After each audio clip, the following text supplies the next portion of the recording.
Hey, Miss Brandon's class, happy Friday. Welcome to our ELA channel. Today for our read aloud, we're going to be reading Jennifer and Josephine by Bill Peet.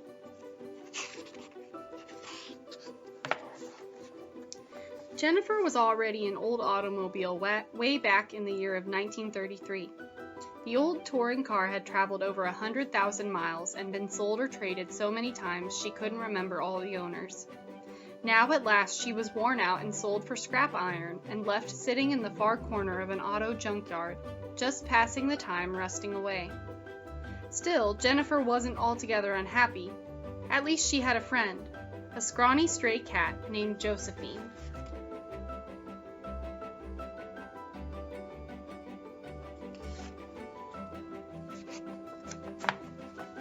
Josephine had raised a litter of kittens in the back seat of the old car. When the kittens were grown up enough to look out for themselves, one by one they had wandered away, while the mother cat stayed. Josephine had become attached to the car, for it was the only home she'd ever had. The cat left her rickety old house on wheels just long enough to search for food. She wandered the neighborhood alleys, stopping at kitchen doors where there was a chance of a few scraps and leftovers. Then she hurried home, afraid she might find her old car in pieces. That was what happened to all the other old cars in the junkyard. They were sold for parts, so it was only a matter of time.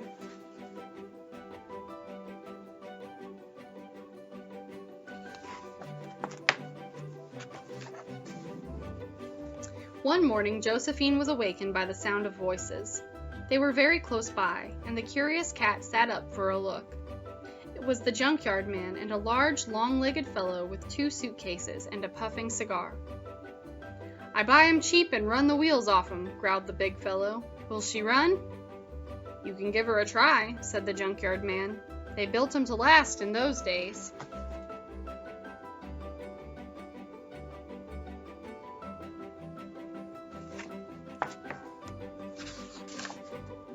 The fellow sat down heavily behind the steering wheel, then jammed a big foot on the starter. There was a roar, roar, roar, then a sputter, sput, sput, ending with a cough. "Try her again," said the junkyard man. "She'll run." Once more the big foot jammed on the starter, and once more there was a roar, roar, roar, and a sputter, sput, sput. Suddenly the old car's motor came to life with a mighty roar. Josephine was so startled she leaped out of the back seat and over the fence. It was a big surprise to Jennifer, too. She never dreamed that her rusty old motor would ever run again. "If you'll take her," said the junkyard man, "I'll throw in a set of good used tires at the very same price." "It's a deal," growled the big fellow. "If you can change 'em in a hurry, I've got places to go."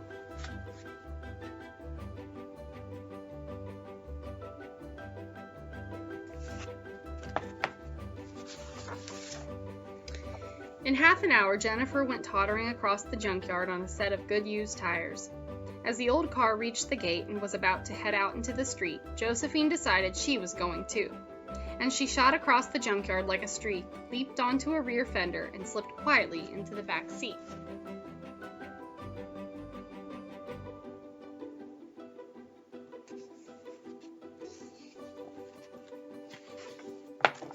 It had been years since Jennifer had driven down a city street, and she was alarmed at the way things had changed.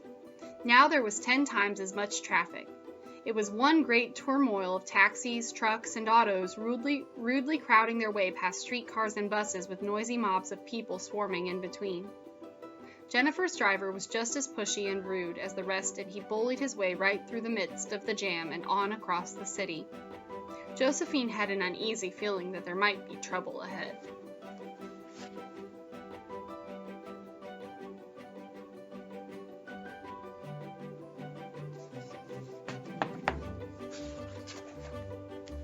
When they had passed the city limits and were heading out into the country, the man turned on the speed. In a few miles, the old car was racing along at 50, then 55, and pretty soon 60. Jennifer was horrified. They were going much too fast for the twisting, hilly dirt roads full of ruts and chuck holes. The poor cat was scared, for this was her first automobile ride. The fastest she'd ever traveled was on her own 4 feet, and both the car and the cat were relieved when at last they pulled into a small town.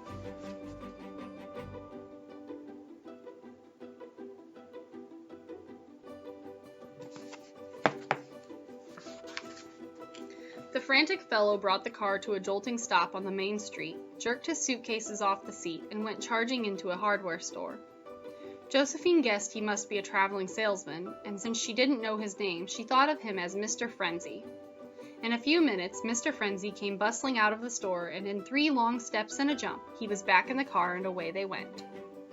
As they left the small town and were just beginning to pick up speed, they were caught behind a huge trailer truck with a heavy load creeping up a steep hill at 2 miles an hour. Mr. Frenzy was furious.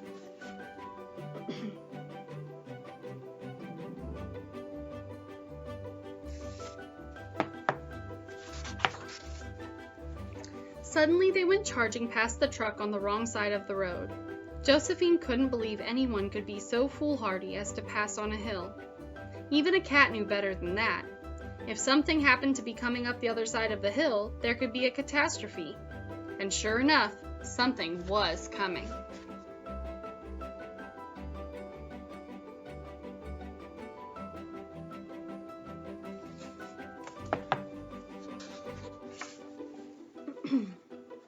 It was another huge truck charging straight for them. There was no place to go but off the road, and with one desperate jerk on the steering wheel, Mr. Frenzy sent Jennifer crashing through a rail fence. Then she went careening across a field, out of control.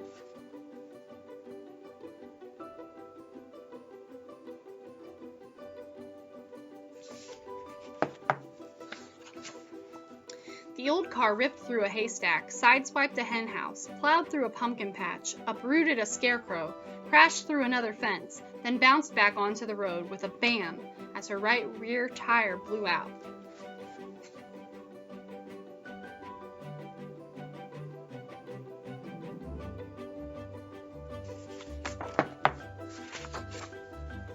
Mr. Frenzy was out of the car in one leap, jacked up the rear wheels, ripped off the tattered tire, and jammed on the spare. Then frantically he worked away at the air pump, expecting a furious farmer to come charging out of the farmhouse at any second. But the only one there was a fiercely barking collie in the front yard. The farmer and his family had gone to the county fair, so Mr. Frenzy was lucky. In a few minutes he drove off as if nothing had happened.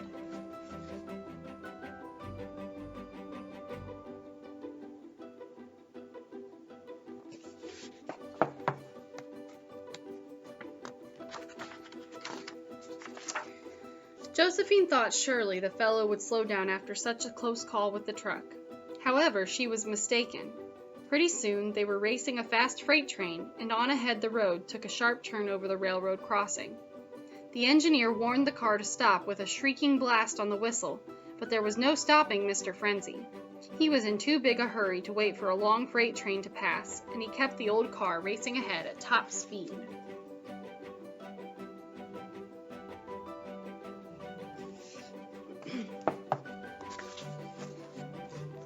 As they swerved wildly around the turn toward the crossing, the terrified cat was nearly thrown out.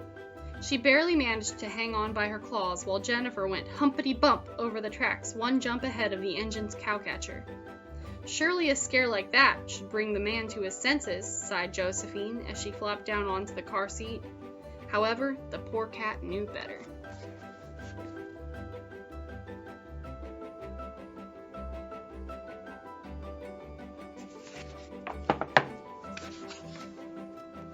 The foolhardy Mr. Frenzy kept a big foot jammed on the gas pedal, and the old car raced on while Josephine worried. They were heading straight into a storm. Billowing black clouds rolled over the countryside, and a streak of lightning shot through the sky, followed by a great rumble of thunder. The fierce wind sent tree limbs sailing past them and threatened to rip off Jennifer's flimsy old top. Then the rain came roaring down, pounding the dusty road into slippery mud, and still the frantic fellow sent the old car racing on at top speed.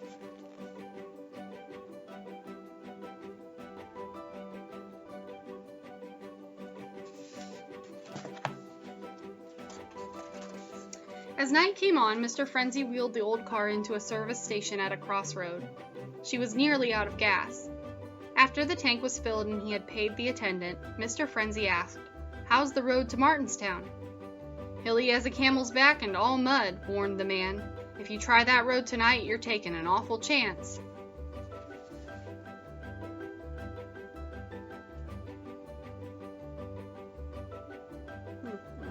going to take this road.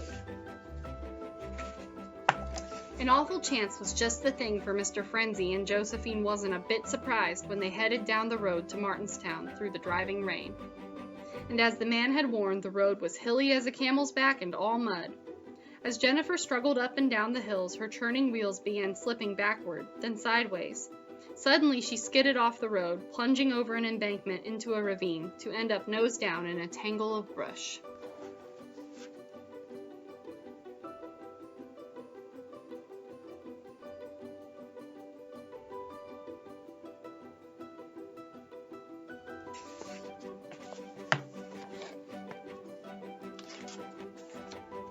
Still, there was no stopping Mr. Frenzy.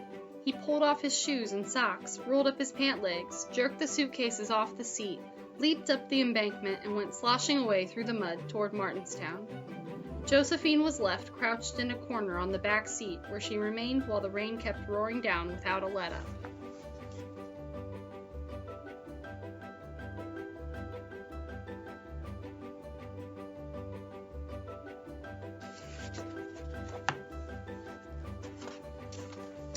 By morning, the stream that trickled down the ravine had become a raging torrent of muddy water. The powerful current swirled up to the old car's front fenders and headlights, turning her half around. Josephine was desperate. If something wasn't done soon, her old car would be swept away. She scrambled out onto the top, looking wildly about for help, but there wasn't a soul in sight. The only sign of life was a red barn just over the hill beyond the trees.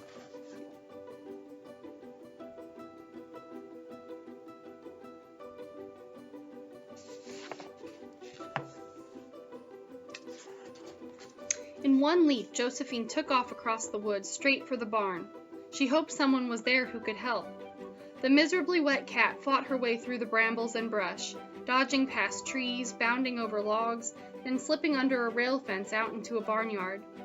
At first glance, the place seemed deserted. Then, as she approached the barn, she discovered someone.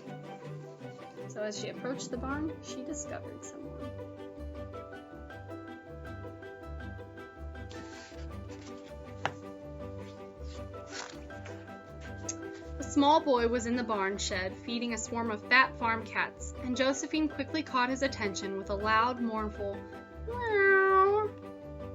"Here, cat," he called, "come in and out of the rain and have some breakfast." Josephine replied with another mournful meow and headed back for the woods. "I'll bet she's got a batch of kittens out there," thought the boy, and he left the other cats to go splashing across the barnyard.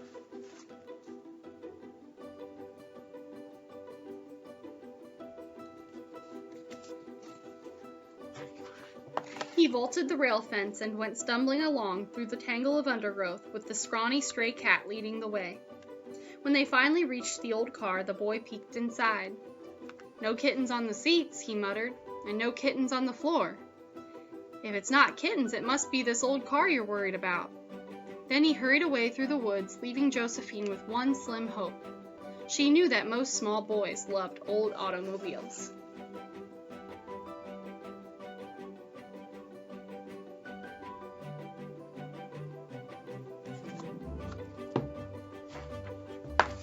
Sure enough, the boy did love old automobiles, and to Josephine's joy, he returned with his father and a team of horses. They chained the team to the car's rear bumper, and after a bit of struggle, hauled her out of the ravine back onto the road. Then, with the horses hitched to the front bumper, they headed back to the farm. "Can we keep it?" asked the boy who was riding one of the horses. "It's not ours," said the father. "We'll store it in the barn shed until the owner shows up."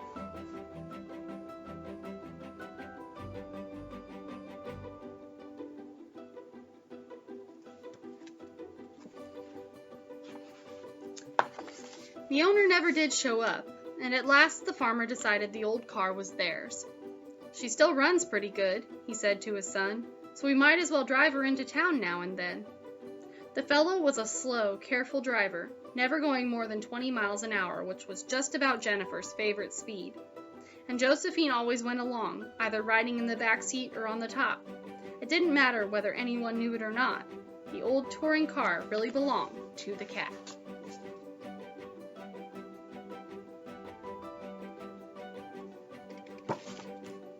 The end. I hope you have a wonderful Friday and a wonderful weekend. We'll see you next week.